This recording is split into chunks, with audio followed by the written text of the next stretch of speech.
Monday, October the 19th. It's interesting that Samson is one of those stories that we'll often use in Sunday school, thinking about his strength and how he wins out in the end, and we'll come to that. But the beginning of Samson is really not a Sunday school story. Let me give you the gist. Remember that Samson is marrying into the enemy. His wife is a Philistine.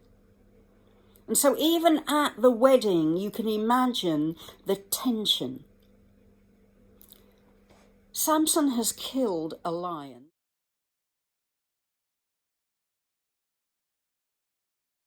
Has seen honeycomb within the carcass, and at the wedding he designs a riddle and lays a bet because he knows that the Philistines will never guess the answer to the riddle, and he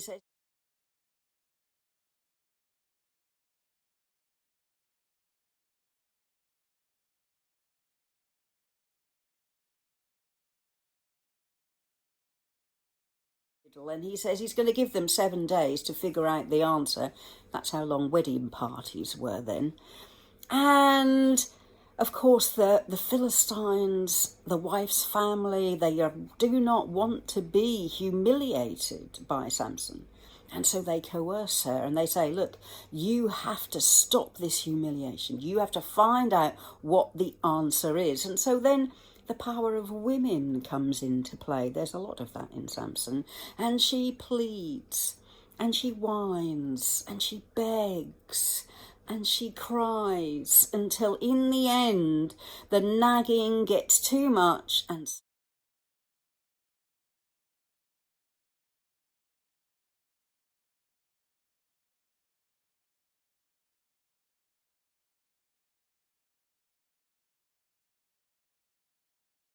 Samson gives her the answer to the riddle.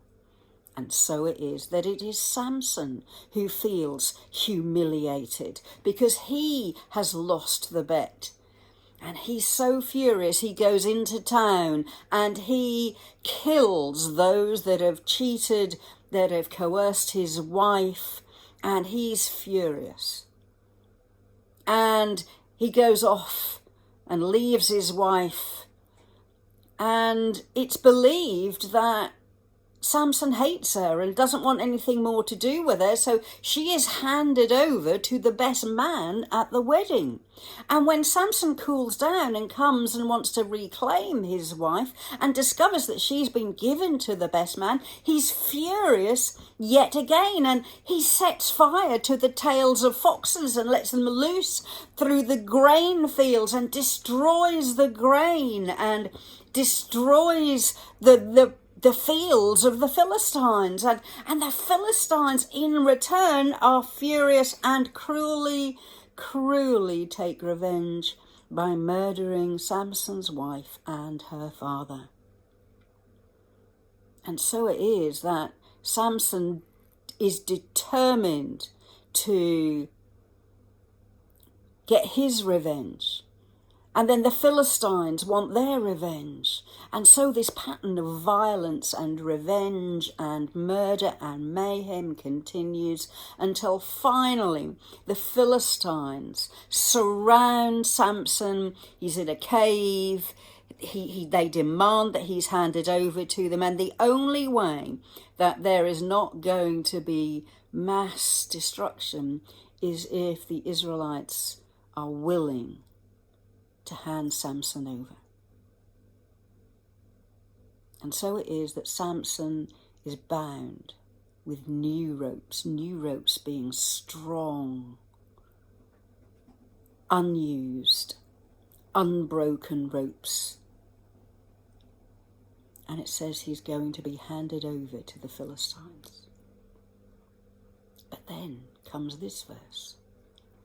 But the Spirit of the Lord comes powerfully upon Samson. It's not the first time that phrase has been used. And remember, when Samson tells his father and mother to go and get that woman, they're not happy about it. They don't want him to marry into the enemy. But we're told God has a plan. And even before this, we've been told that the Spirit of God comes upon Samson to give him the strength he needs to kill a lion. God isn't causing all this murder and mayhem, isn't encouraging revenge, encouraging murder, but what he is doing is working through the broken, sinful humanity and customs of a time when only power and only victory is seen to be valid. God is allowing human beings to learn. That's why Israel's in this position, because they did evil in God's sight, because they didn't learn the lessons of Gideon or the other judges. They just keep repeating the cycle. And if they had learned, they wouldn't be in this position. But now, as Samson is about to be handed over to the enemy, we're told, the Spirit of the Lord comes powerfully upon Samson. And what happens next? What happens next is the story for tomorrow. Go and have a look at those chapters, if you've got the stomach for it. And I'll see you tomorrow.